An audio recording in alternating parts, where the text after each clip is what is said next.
Live from Salt Lake City, Utah, this is Heart of the Matter, where we do all we can to worship God in spirit and in truth. I'm your host, Shawn McCraney. Tonight, you're going to see a lot more of this. At this point, I'm trying to figure out what God is, who God is, and I have these questions that are pretty big questions. Who is God? Still, I'm not getting a good answer. And maybe you're not going to answer a fifth grader, but now I'm in high school, and I feel like I deserve an answer. I'm reading, I'm doing research, and I'm not listening to the atheists so much anymore. I'm trying to actually figure this out. You know, you want to come to church with me on Sunday? And I'm like, sure, yeah. She goes, yeah, it's the LDS church. And I'm like, oh no, she's a Mormon? Oh, wow, great. Of all the people, of course the Mormons are the pretty ones. Yeah. They both just, boom, hey, who are you? We haven't seen you here before. It's like, yeah, I'm just Kylie's friend. She's like, you want to learn about the gospel of Jesus Christ? Like, this is the first time anyone's like really telling me, hey, don't just take everyone's word for it. Why don't you go figure out what it is for yourself? Why don't you know for yourself? I, of course, was like, all right, okay. And I go home and I pray. Say, God, just let me know what's real. It's the first time I'd ever prayed that. Let me know what's real. So then I do that. I go home and I pray. Right then and there, I feel something unlike anything I've ever felt before in my life. I call it an angel hug.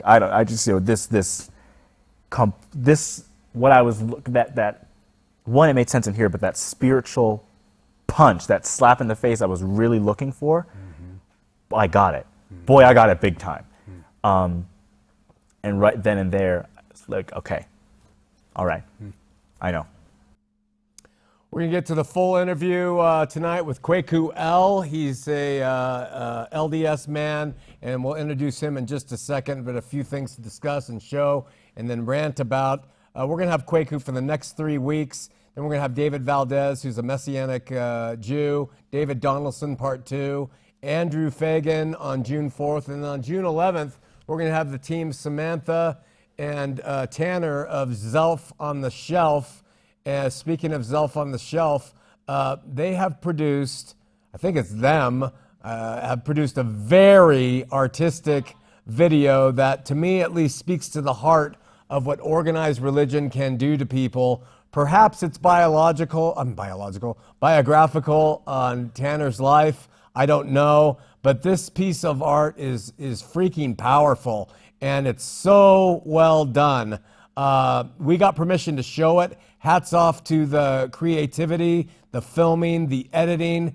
Some of you are not going to relate to it. You won't get it. Some of you will. But that's the way art is. One of our friends and longtime friends and supporters, Larry, is in this. He does a great job. But as a former Latter-day Saint, this presentation artistically spoke to my soul. So let's take a look.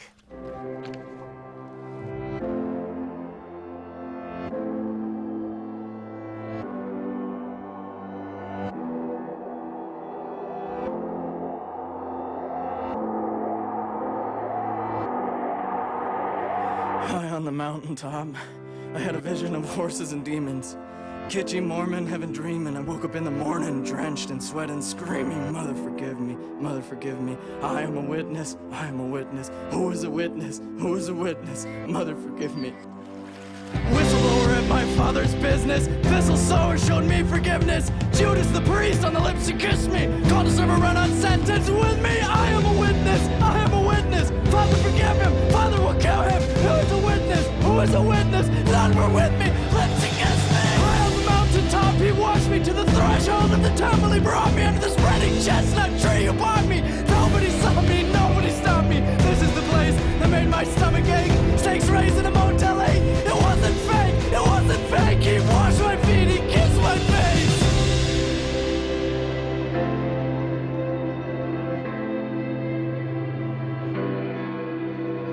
A flag unfurled on a mountaintop, a rippling shock to my small town, like Shaka when my walls came down. Make it stop, please make it stop. I wanna think somebody saw me. I need to know somebody's watching. I ache to hear somebody talking. I need to feel somebody wash me. I am a witness, I am a witness. Who is a witness? Who is a witness? Who'll be a witness? Who'll be a witness? I am a witness. Father, forgive me!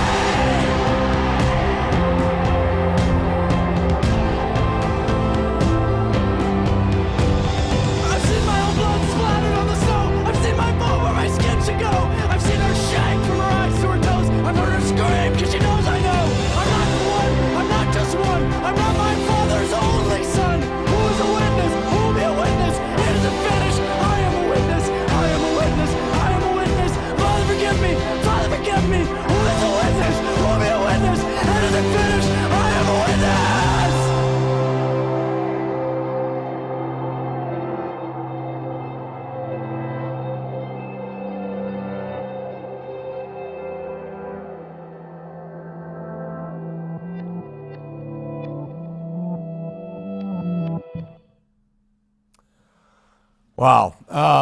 We're going to have, again, Tanner and Samantha from Zelf on the Shelf here June 11th, and we can talk to the interpretation of that. Like we were talking about earlier in here, art is interpreted subjectively, and whatever you take out of it's what you take out of it. I take something very personal from that. Last week I gave a nice rant against the characters down at Temple Square, and boy, has that created some backlash against me and my views, and I want to explain something to you armchair quarterbacks who are so quick to attack. You speak without knowledge. Bottom line, you speak without knowledge. A group in Arizona, they sat down, they did a whole video to defend Aaron S., who was one of the characters down there, who is one of the characters who goes down there and talks to the LDS. And I also got this message on YouTube, and this is part of the speaking without knowledge. This person came in as anonymous, and so I said, I don't talk to cowardly people who are anonymous. So she said, my name's Carol. She came out and outed herself, and you can reach me over Facebook. She said, I'm willing to discuss things with you, but what you did was simply wrong.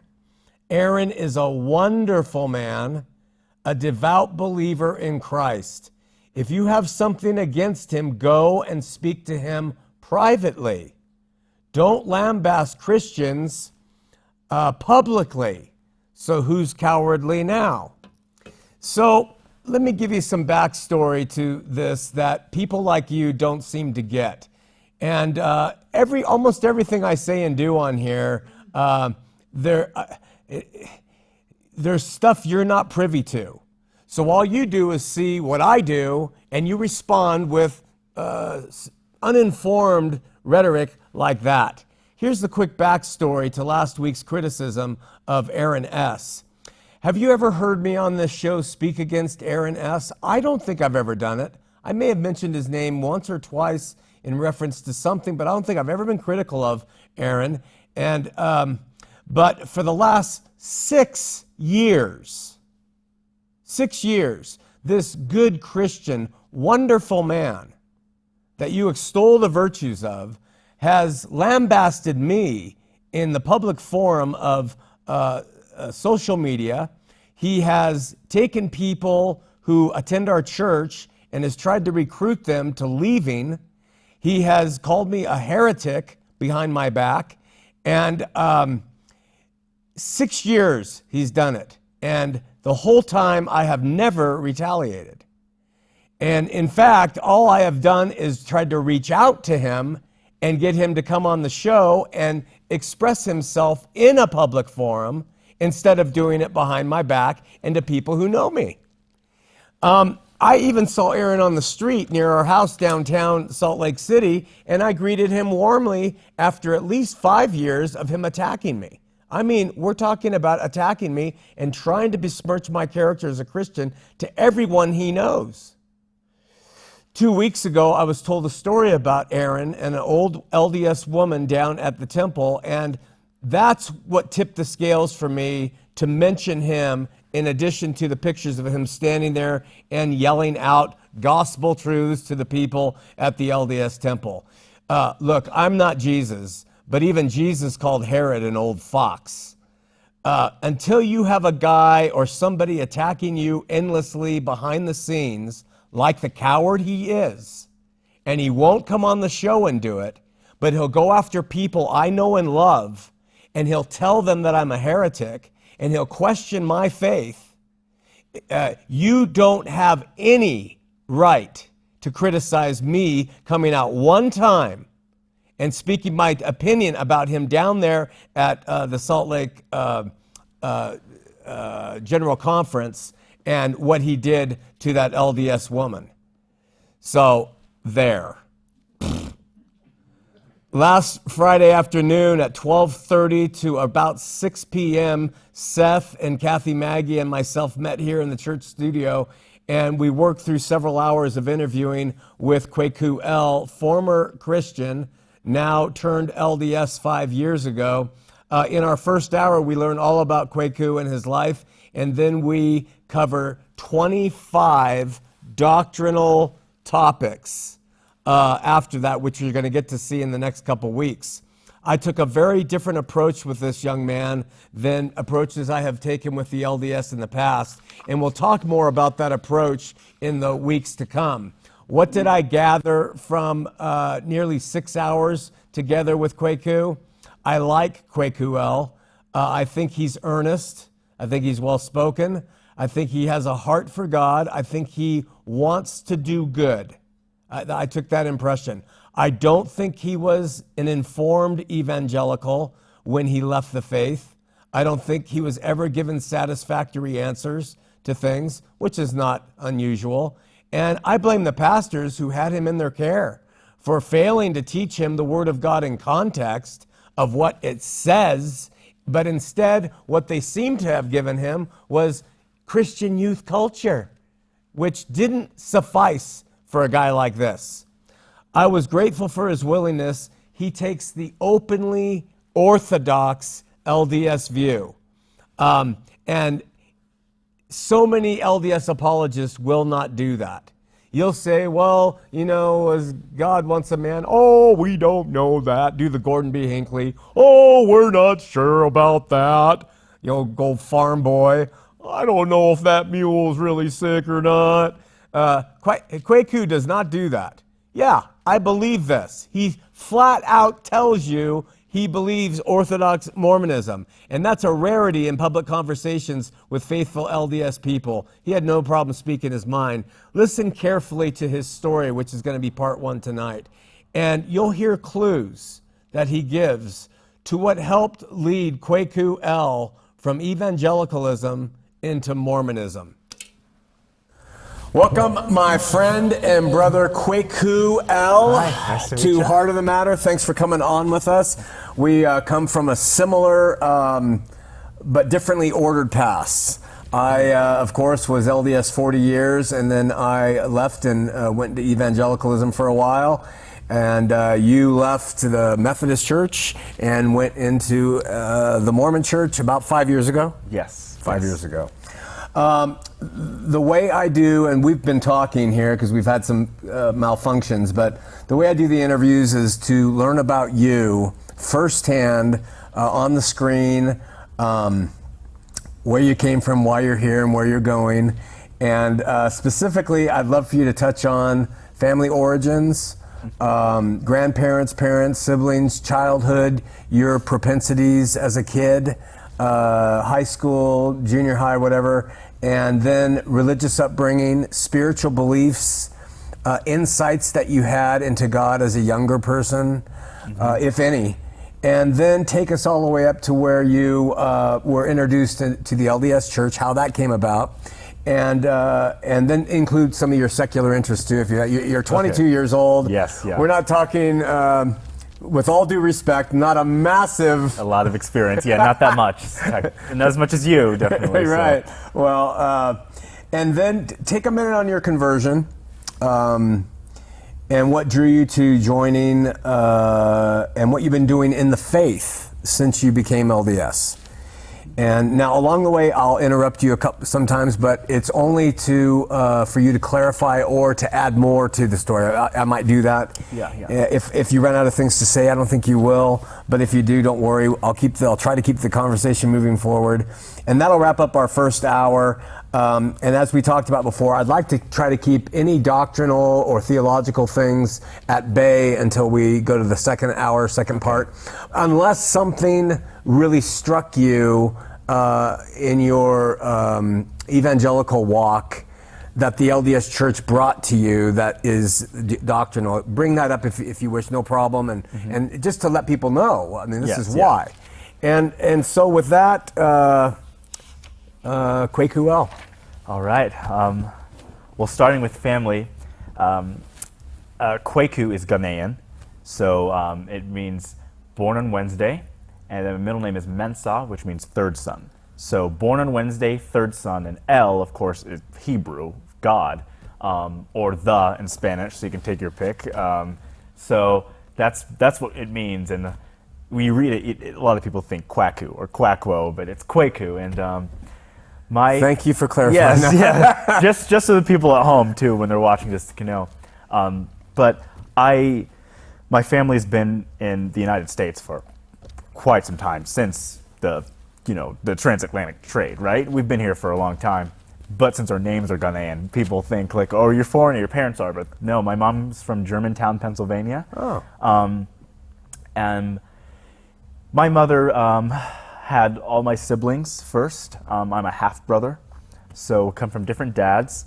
I'm the youngest of 6. There's 3 boys, 3 girls. The girls in our family are beautiful, and the boys are okay. You actually are very beautiful. If you were a female, you'd be very beautiful.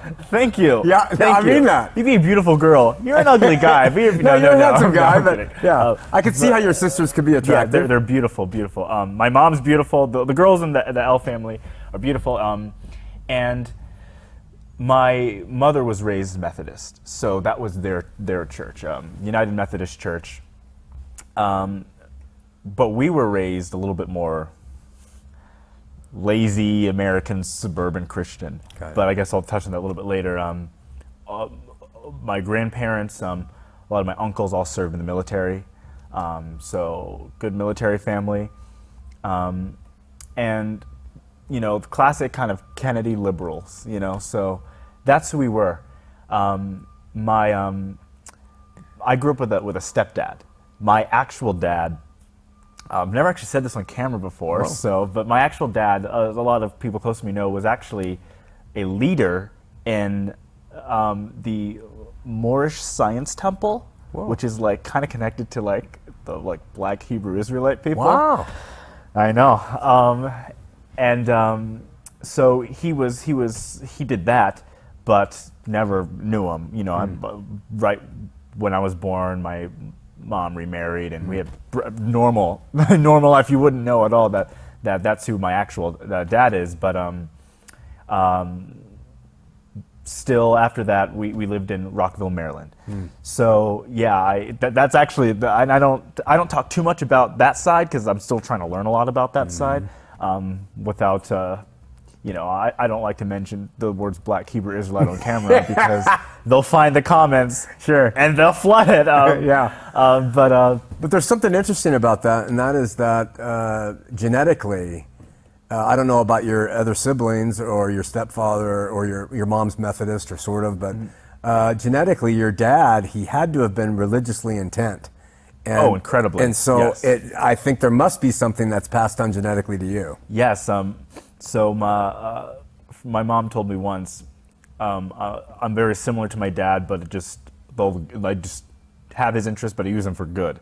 No. So whereas the Moorish Science Temple can get a little bit, I try to uplift people. We both are very interested in politics, but I try to use it more to align with the principles of the gospel and less in a way that can be destructive. So we have a lot of similar interests, but I just try to do it for good. I got to make a clarification to our audience. Kwaku is, I didn't introduce him this way, but he's LDS. I should have told them. Oh, yeah. And when he says the gospel, he is talking about the LDS gospel, plan of salvation, the LDS good news, so to speak. And I say that because we have evangelicals who will throw their hands up and say, what does he mean, the gospel? But that's just what he's saying. When he says the gospel, that's the language that the LDS use. They refer to the church and its teachings as the gospel. Yes, all right. Yes. So as a little kid, we lived in Rockville, Maryland. Went to College Gardens Elementary, Rock Creek Valley Elementary. Loved to draw. Had a lot of energy. One great thing I remember my stepdad doing, this actually helps to tell a lot about me, when all my siblings would go to sleep, he would sometimes wake me up and we'd go downstairs and watch the Three Stooges, because I loved comedy as a kid. Huh. And so that's actually how the comedy background of mine started, with watching Three Stooges. Parents got divorced. Then how old were you? I was 7, 8, third grade going into fourth grade. What did that do to you? Well, something that was interesting is part of me knew that my stepdad wasn't my actual dad, but we just didn't talk about that in our family. And of course, I understand why. You know, hey, what was real dad? Oh, in this very strange, bizarre religion that's kind of people you don't want to be around. Yeah. You don't want to put that on a kid. So part of me knew, but part of me didn't accept that. I was just like, yeah, this is my dad, even though clearly didn't look like me, and I look a bit different than all my other siblings. So when I found that out, my mom didn't actually tell me they were getting a divorce, but I knew it. She said, we're moving to Texas. Dad's not coming with us. And, you know, I knew what a divorce was. Suburban America, we know. Sure. It wasn't until I got to Houston where she said, yeah, it's official, a divorce. And I remember feeling like, well, this isn't normal. You know, this is normal. It's no big deal. You don't really realize the ramifications of what divorce is. Even though it's so common, not having that two-parent household really does have an impact. Sure. But yeah, we moved to Texas, and this big old Texas house. Two of my oldest two siblings have already in college. They've left, and it's me, my brother, and two of my sisters. So we're just in Cypress, Texas. It's northwest Houston. It's the oil money part of Houston, right? Good schools, pretty wealthy area. My aunt lives on the same street as us, and I make some friends. And I make friends because my mom is working incredibly hard, so she's not really there like cooking dinner for us, or she's working, and we're kind of left on our own a lot. So I didn't have the sort of that, you know, I got to see that sort of good Christian family, you know, a setup. The families that were always there, like the Rose family, Davis family, Fielding family. These people were these good families, good kids, and they sort of welcomed me in because they knew that my family structure was not the same as it is in this nice little Baptist town in Houston. So there were so many times when I'd be in 5th grade, siblings are all gone, I'm just home, and they would say, hey, come over for dinner. It was great. So the Rose family actually gives me a Bible. And it's like the athletes, middle school athletes Bible. It's in a football case, right? And Love it. Color illustrations. Yeah. And they give it to me, and they're like, "Hey, read this." So most of my friends in Maryland before were Jewish. So the concept of God for me was there's a God, and sometimes we would say Jesus when all the relatives are over. We'd have a big dinner. But if someone would ask what religion I was in Maryland, since all my friends were Jewish, I would say, yeah, Jewish, you know, because you don't know much about what, I was like, we didn't talk about it much, and everyone I knew was Jewish. Yeah. And they said they believed in God, and we believed in God in our family, and I heard Jesus was Jewish, so I guess we're Jewish, right? And if you want to get into my ancestry, yeah, there's definitely that presence there, but I didn't realize anything about really Christianity.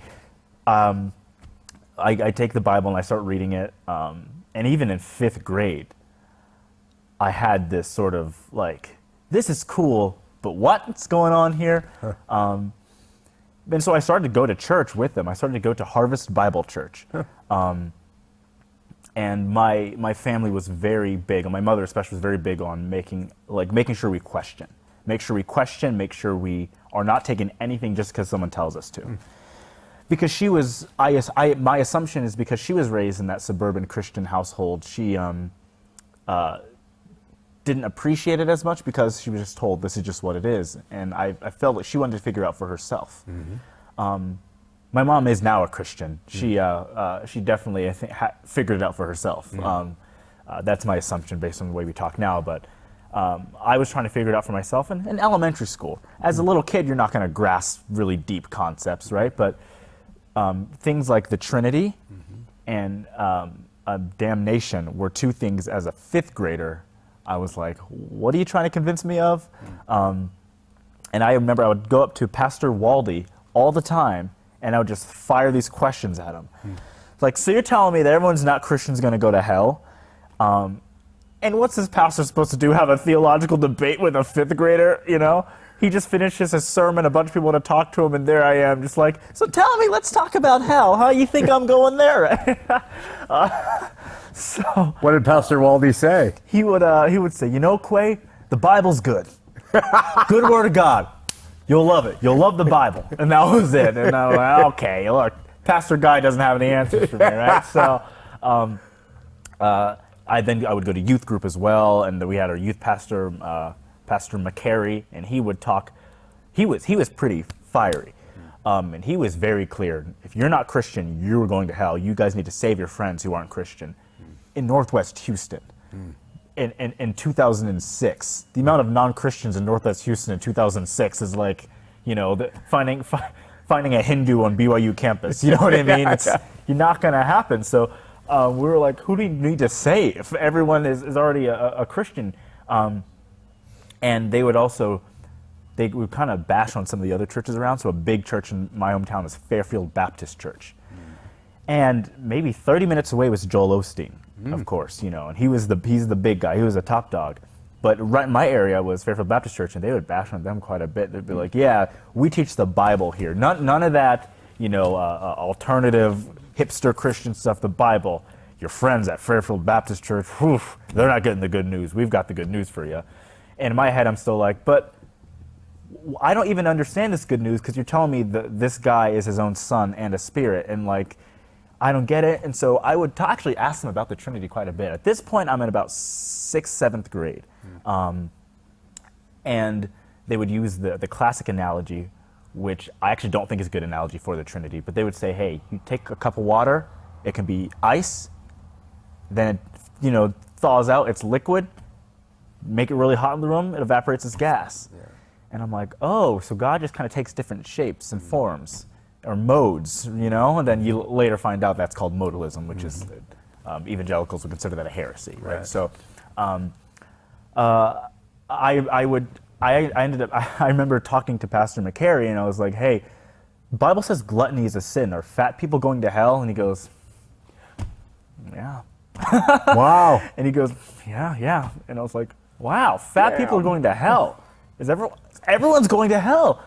And so, you know, they're trying to convince me of, one, I don't fully understand who God is. They're saying God is there, but I'm imagining God's a person, right? But they're telling me God is just everywhere. So already that I'm not quite sure. And then there's the three part of God, but he's actually one. And then he seems mean. And we read a lot of the Old Testament at the time in Harvest Bible Church, and I was like, this guy seems like a jerk. So in middle school, family life is, at this part, it's my oldest brother is now a teenager. There's no father influence. And so we know what happens. You know, when there's not a lot of father influence in the house, it's hard for mother to manage all those things. And we had a lot of pent-up frustration. I definitely had a lot of pent-up anger from some things that happened in my childhood. I won't say on camera, but some things that were definitely not okay that happened. And you know, the lack of guidance, you know, I didn't feel like I actually really had a family that was there. So I had some pretty upset feelings about a lot of things, and my brother also did. So what I would do is I becoming the funny guy at school. I was a class clown at school, right? At school, I was a funny guy. I would go to church. I would make people laugh, ask some tough questions, go home, straight to my room, wouldn't want to talk to anyone. And that's not good for as a 7th grader. That's not healthy, but that's how it was. What started to happen was this is the takeoff of YouTube, right? So Facebook starts around this time, YouTube starts around this time, or is getting more prominent. And this is where you go for information. And religious people at first did a terrible job on the internet. All their websites were in that still 1990s, like weird, like, you know, that ugly look, that HTML weird look. But the atheists, boy, they knew how to market themselves. They were funny, they were charming, they were making jokes. All the things when I'd read the Bible at church, I'd see the snake speaking in Genesis. you want to laugh a little bit.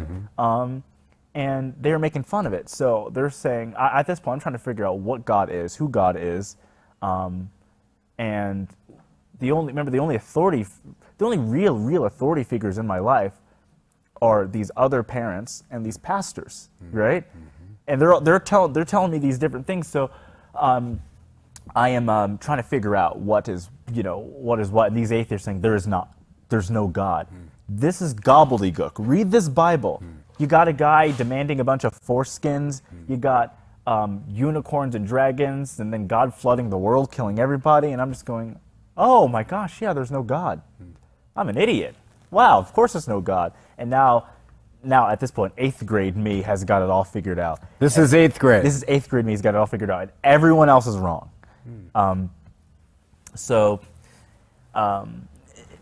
I then am basically deciding what to do. We move again, still in Houston.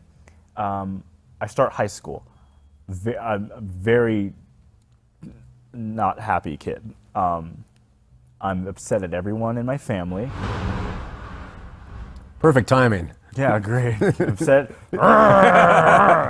I'm annoyed, and I start high school. I'm in my skater phase. You got the tight black jeans on, the Vans, Odd Future Wolfgang, Kill Them All shirts, if you know what that is. I was listening to Blink 182 and Green Day, right? I also had dreads. I had dreadlocks, yeah. And so I'm the funny guy, but I'm a little bit mean too. And I love making fun of the Christian kids. With the Vera Bradley backpacks and the Chick-fil-A and the Hillsong. Jesus loves you. These people, you eat them for dinner. They're hilarious to make fun of. And I would just roast them in class. I just wasn't happy. I would go home. I use the expression of blue coldness to describe what it was like going home every day. Fascinating. It was just the feeling. There was no warm family love. It felt very cold. I was very depressed. I was very, very sad, and I was losing all my friends as well. And so I make some new friends, some other good skater guys, and we're having a good old time. All we're doing is figuring out, what girls we can hang out with. Which ones of us can lose our virginity first, right? Wasn't me. Speaking to a virgin right now, and that's who we were. Classic high school story. Well, I take a Spanish class, and there is these 2 girls in there, and they're both very, very pretty, and I flirt with them terribly, but one invites me to church. Now, at this point, I had not been to church in about a year and a half. Right? This is the beginning of sophomore year of high school. And she says, hey, you should come to church. We have this big festival. It's called Fall Riot. It's a big Baptist celebration. We raise money to build a well in Africa. Christian band's going to be there. There's going to be food. It's going to be a party. Now, this girl's name is Daria, and she is so attractive. I'm going to go. I'm like, yeah, all right, yeah. I'll go. But just because I think she's attractive. And incredibly shallow reason, right? Well, I go. And what happens there is my mind is not really touched, but my heart is. So I'm listening, and all these people that are so easy to make fun of still have this connection, and they're very kind and loving. And this pastor's talking about God, and in my head I'm like, this doesn't make any sense, but it feels right in here. And because I wasn't very happy at the time, right? So that definitely is a part of it, And I feel like, well, maybe if this doesn't make sense, but I'm feeling something, and you can live your life thinking you're smarter than everyone else, but if you're not happy, what's the point of you even living that life? What are you doing? So I end up going back a couple times. I actually got baptized. During they have a big celebration, and they say, hey, if you want to commit your life to Jesus Christ right now, say this prayer with me. In fact, everyone say it so nobody feels left out. So everyone says the prayer. That's how they get you. the LDS Church sometimes takes months to get baptized. The lessons, you give these guys 1 hour. You give these guys 1 hour, you're in the water. So bring us on stage. There's a kiddie pool on stage. Baptize us in the kiddie pool. I got a shirt. I got a Second Baptist shirt. So I got baptized in a shirt in one night, and I'm saved. Great night, if you ask me. So I then, you know, like it's you know. Well, what happens is, at this point, I've said, okay, if I'm going to believe in God, I really want to believe in God. And I have these questions that are pretty big questions. Who is God? Still, I'm not getting a good answer. And maybe you're not going to answer a fifth grader, but now I'm in high school and I feel like I deserve an answer. I'm reading, I'm doing research, and I'm not listening to the atheists so much anymore. I'm trying to actually figure this out, and still things are not clicking. But I feel that there's a God, but I need to figure out who is God so I can feel and understand him better. Heart and mind should be united. So I'm at the church I'm at where I got baptized, a Second Baptist church. Big church. There's like 8-something campuses in Houston, the Second Baptist church. Big church. And noticing, looking around, it's like high school. People are there, it's a party. They're having fun. I'm interested in some real deep stuff, but, you know, it's not happening. So what happens is, real quick funny story, this girl I somewhat dated cheats on me homecoming night. I'm nominated for homecoming prince in the homecoming dance. I lose to the other guy who was nominated as a joke. He wins as a joke. And then this girl cheats on me with 2 guys, actually. Like, she goes to this big after party. My friend was helping throw in with 2 guys. Was this at the Baptist church? No, this was... No. She didn't go to the Baptist This is church. high school. No, this is high school, Okay, yeah. okay. And I'm like, ugh. But a bunch of our friends went to that church, so I don't want to go to that church anymore. Okay. Like, I don't want to... Like, I don't feel like they're answering questions, and it's just awkward. I don't want to go in. The whole week that happened, everyone's giving me the... Hey, man, sorry that your girlfriend cheated on you. I don't want to go to church and get the pity pats, too. Yeah, So a good friend of mine, we do theater together. At this point, we're doing Legally Blonde, the musical, in high school. And he says, hey, come to church with me. He goes to Good Shepherd United Methodist Church. I tell my mom, hey, going to Good Shepherd. He goes, oh, yeah, that's what we are. We're Methodist. I'm like, you didn't really mention that much before. He goes, yeah, that's we're Methodist. And I'm like, oh, okay, all right. Like, we were raised in Methodist church. Yeah, I'm baptized Methodist. I'm a Methodist. She's like, that's why I raised you. You know, figure it out for yourself. Everyone, God loves everyone. I was like, oh, okay, I can kind of see the Methodist slant that we had. You know, she may have been covering her tracks, but yeah, my mother was raised Methodist, her whole family. So I go in. First day I'm there, they put me in the youth worship band because they're like, hey, this guy can somewhat sing. He does musicals. Put him in the youth worship band. And they do this thing I loved. It's called accountability group. And in accountability group, a couple of us guys would meet up with one youth pastor. We would talk about life. So, yes, we would go to the Sunday sermons, and yes, we would go to the youth sermons. But then we would actually get together and actually talk. We could have honesty, and we could actually develop and talk about these really good ideas. And it actually helped me grow. And during that time, I was defending Christianity from my atheist friends in school, and I used to be the guy making fun of all the Christian kids. I was now defending and saying, like, look, you can bash on it all you want. You can bash on all the stories that might seem crazy, but are you actually happy? And they say, of course I'm happy about religion. It's like, yeah, well, how come you text me all the time about how sad and mad you are and how you hate yourself? Yeah, you say, oh, you're so happy. You're happy about religion, but are you? Are you really? Because you don't act like it. And when I'm not talking in Christian language, you confess to me how you're not, and you have all this anxiety and all this stuff. And I'm not saying that goes away if you become a Christian, but maybe if you have something to rely on besides yourself, maybe, just maybe, that's gonna do something for you. So I became the guy who was defending Christianity, and I believed that Jesus wasn't just an ancient teacher, but that he was divine. He was the real deal. There was something to him that was very different than what other people were offering. If I'm following this guy, yeah, I'm being nicer to people, but there's now an eternal purpose to life. And a purpose to life is everything. So I do vacation Bible school, teach the kids. I remember the funniest memory I have is they put a robe on me to have me dress up as Jesus. Oh. Yeah, and all the kids are like, Jesus isn't black. And then my friend, whose mother is one of the pastors, is like, he was Arabic, so he probably looked a little more like Kwaku than you guys. And they're like, Jesus was Arabic? Like, aren't the Muslims? She's like, we really need to teach our kids a little bit better about the sociological aspects of the Bible. So I go on a mission trip to Apache, Oklahoma, with serve the Native Americans.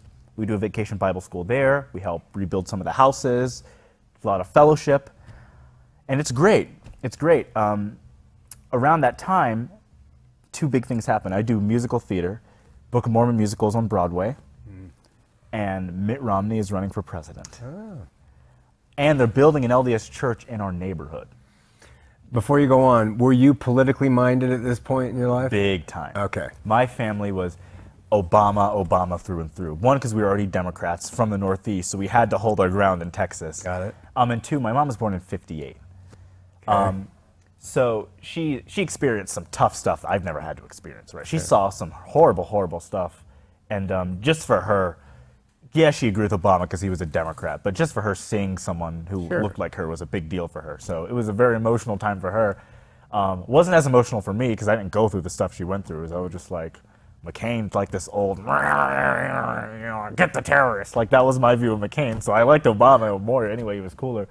But Mitt Romney, I watch him on TV.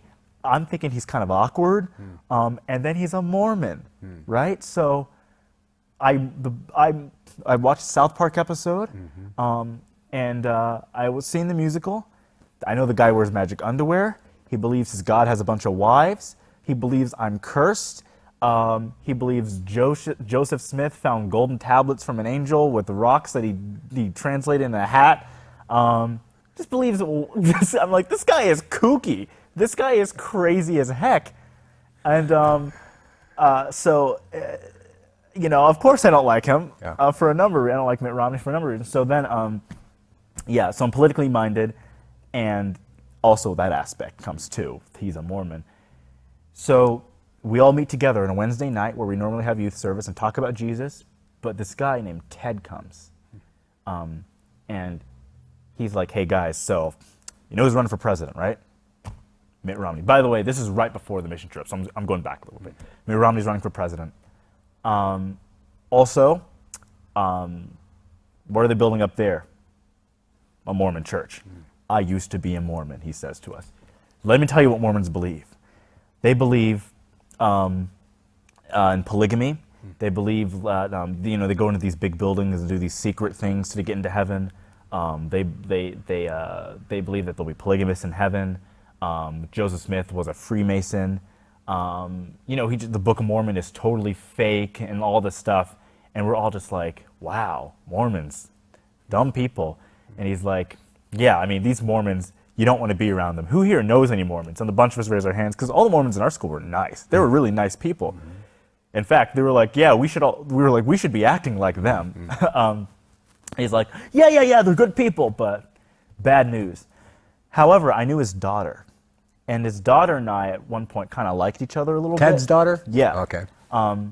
And she would always, I remember her telling me, my dad has always told me I could never date anyone brown ever. Never, ever, ever. Don't ever date a brown person. They're bad. So he's telling me, and I'm like, wait a minute. This is the guy. I'm like, this guy's a jerk. That's what I'm thinking. I'm like, why am I going to take what he's saying seriously? Because I'm friends with his daughter, and I'm hearing horrible stuff that he does. So I'm like, what's going on? I go on the mission trip. We go to this museum. And in this museum, it's a bunch of art with the history of Native American tribes. And they're telling us about, here's how our tribe started, and here's how some of the foundational stories, and a couple have Christian connections. And our Methodist church at the time was like, it's so interesting to know that, a lot of these Native Americans that we viewed historically as pagans, guess what? They're tracing back to some of the things we have in the Bible. So don't think that you're just the only ones who were saved. So they make that connection, a very Book of Mormon-y kind of connection. I start working at this restaurant called Gringos, which is a terrible name for a restaurant, right? I'm working at white people. That's right. I mean, why would you name something that? Oh, it's Las Vegas style Tex-Mex. Whatever the heck that even means, right? What does that mean? So, I got to interrupt you, but when I first saw your name, I thought you were El Kwaku. I thought you were Hispanic. I didn't know you were black. I thought you were El Kwaku. So working at Gringos is a perfect match. Keep going. What is Las Vegas? That's like a taco with a domino in it. Like, something I don't know. scary. So I'm working there, and there's a girl who works there. Big crush on her. She's super cute. There's a theme here. Yes. You're connecting to chicks and every. I was shallow, and Heavenly Father knew that, and he had to use pretty girls to get my attention. Doesn't he do that? I was always wanted to ask her out. Never had the guts to, but I would just see her, and I'm like, oh, boy, she's really pretty. So one day we get to work together, both as hosts during the same shift. This hadn't happened before. I was so excited when I saw her. I was like, yes. Get to work with Kylie. So we're working, and so awkward. And I'm like, you want to hang out sometime? She's like, you want to come to church with me on Sunday? And I'm like, sure, yeah. She goes, yeah, it's the LDS church. And I'm like, oh no, she's a Mormon? Oh, wow, great. Of all the people, of course the Mormons are the pretty ones. Yeah. But I go, of course. Of course. Tell me about Joseph Smith. I don't care. Yeah, you're hot. That's all I'm thinking. I go in, and I immediately get attacked by these two sister missionaries. Man, I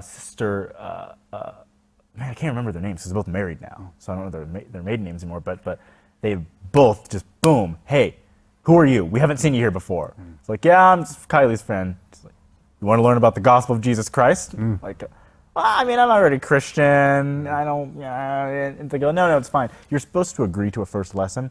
That didn't happen. They just took me into a room, in an empty room in the building, and gave me like a lesson. And they were like, so, what do you believe in? It's like, yeah, I believe in God. I believe in Jesus. And they asked me some questions like, but like, what do you believe in? What do you really believe in? And of course, now I don't want to let them know I've got some serious doubts about even what God is and his nature and his kindness and stuff like that.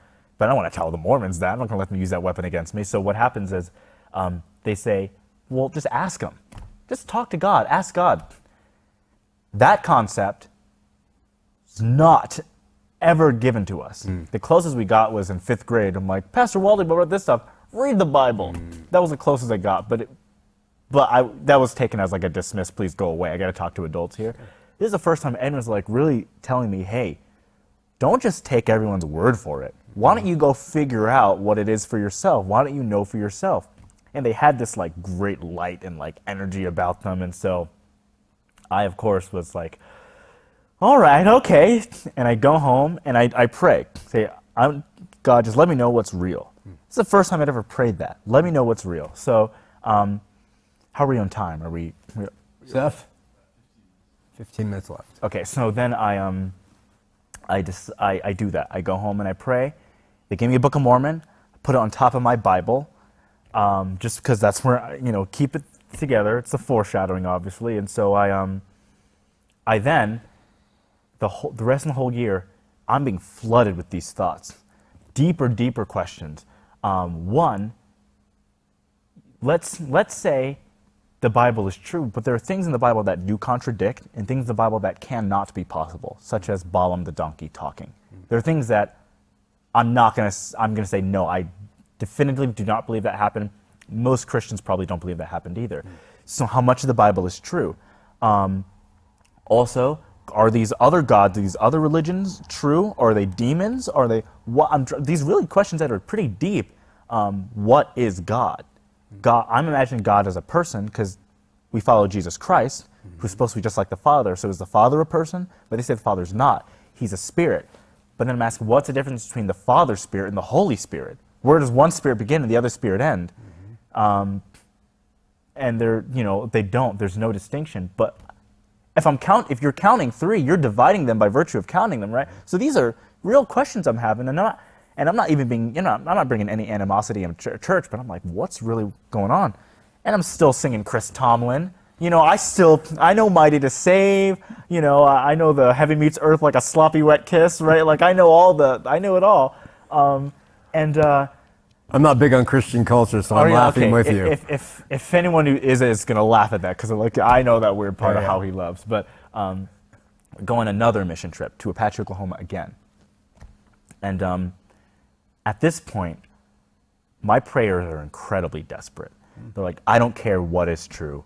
I'm about to go to college soon. Let me know what's true. Let me know. I will. If I have to become a Muslim, I'll do it. If I have to go and become Jewish, I'll do it. If I have to, anything, I will do it. I do not care. I write down, kind of like Martin Luther, I write down a bunch of problems I have with Christianity, and I give it to my pastor. And she,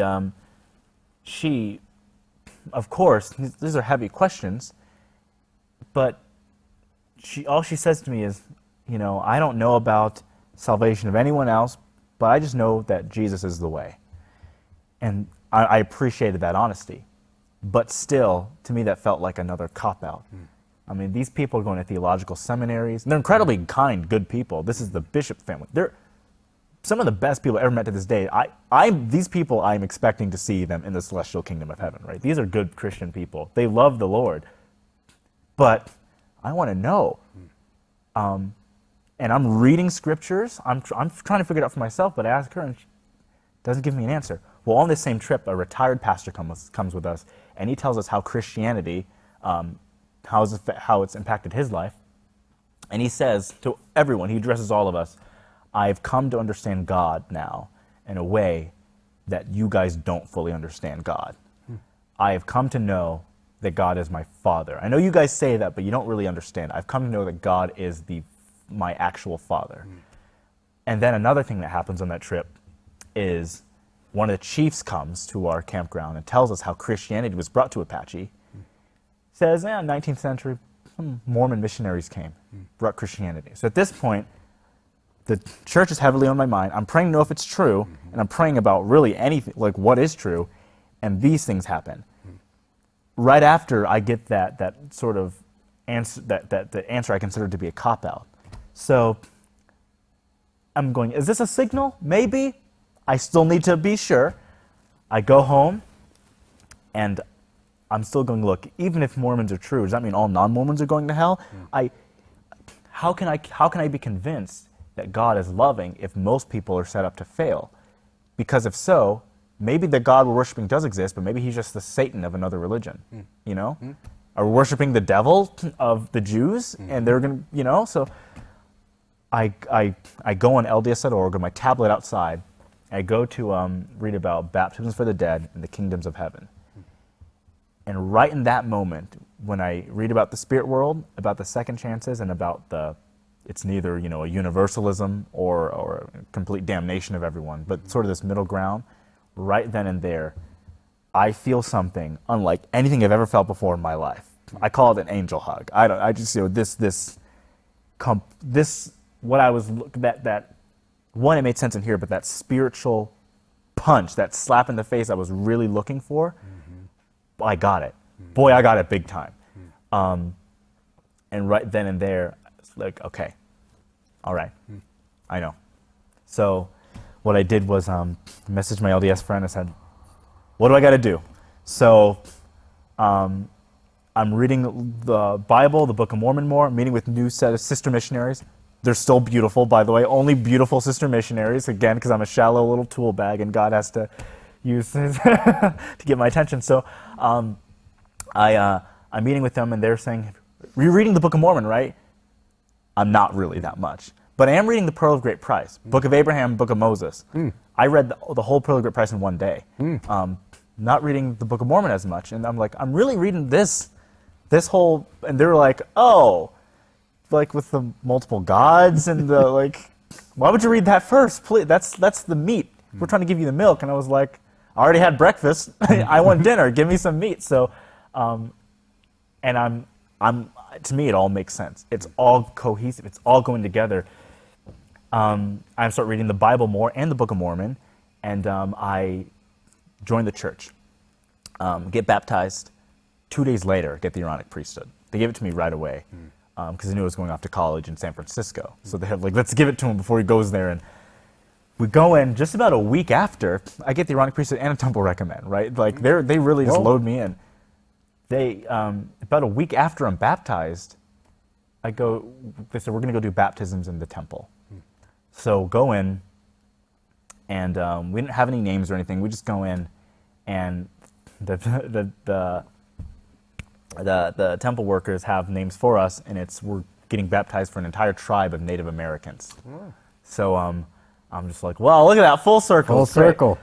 Right after that, I have to come out to my friends as a Latter-day Saint, but they all think I'm coming out as gay. So we're all at dinner, and it's like, guys, I have to talk to you. And they're like, look, we done theater together. A bunch of our friends are gay. All right, Kwaku, we love you no matter what. And I was like, yeah, I'm a Mormon. And they're like, oh, no, we thought you were gay. We really would have preferred you being gay than Mormon. Come on. No, they were much nicer. They were, Bella was a little bit weird, but they were fine with it. Because they were friends, right? They don't, So I go off to school, San Francisco, transfer to BYU. What year is that? I get at BYU 2016. 2016. So then I do Saints Unscripted, start that show. Well, show was started. I was chosen to be a host. Start doing a lot of gospel videos. That's sort of how I am who I am here. What's Saints Unscripted? Saints Unscripted is the talk show I do about the gospel. It's a light comedy talk show about the gospel. We do delve into some tough stuff as well. And then I do my channel, just Kwaku, Kwaku, and that's also where we get into some deeper stuff as well, and keep it light and funny too. So the gospel is totally big in my life now, and as my testimony is that I have an assurance now of not just that God is there, but who God is. And because I know who God is, now I know that Jesus really was who he was claiming to be. Not just an ancient teacher. Again, I believe that life should have a purpose. And if your life has a purpose, you're not going to have regrets on your deathbed. And that means there's actually justice. More justice than just some guys in City Hall will put you in a room for a couple years. That's the best justice we can give someone in this world, for good or bad. But I mean, true eternal justice, something that gets into the metaphysics of morality. Well, with God, that happens. But I can't, if I'm supposed to be with a perfect God, someone who's good, and when I say good, I have to sort of not even fully understand what good is, because I can't really define it without using synonyms for good, right? Sure. Good for eternity. How can I define eternity without using synonyms for eternity, right? We don't really understand, but just something that I know is divine and more perfect than anything I can recognize in this world. Because that's the only standard I know. That's the only standard I can compare something to. Well, how am I supposed to be with him? Look at me. I'm sinful. I'm a liar. I'm a luster.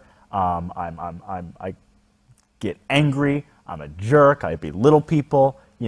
I'm a sinner. How am I supposed to be with perfection? It's like putting water and oil together. They won't mix.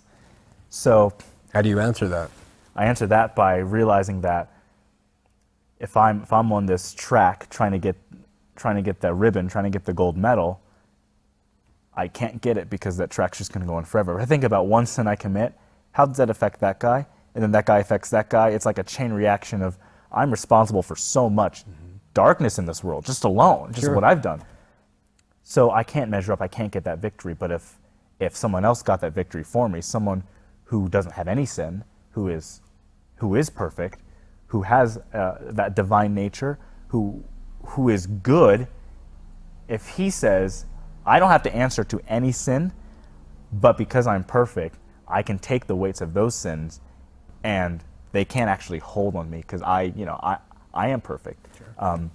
And because he's taken that medal for me, then I don't have to take that medal. The race is already won.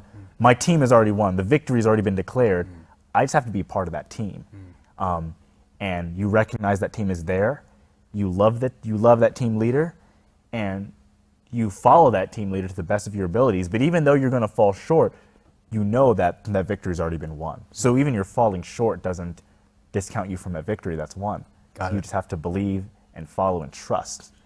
So because of that, then I can be with God. That was our first hour getting to know Kwaku, and very insightful. We've learned a lot about him. I appreciate what I believe to be his sincerity and his honesty and his coming forward straight out with what it is. And he's not alone. I mean, people join the LDS Church. People join for different reasons, and he felt the Spirit. And next week, we're going to enter into our doctrinal talk.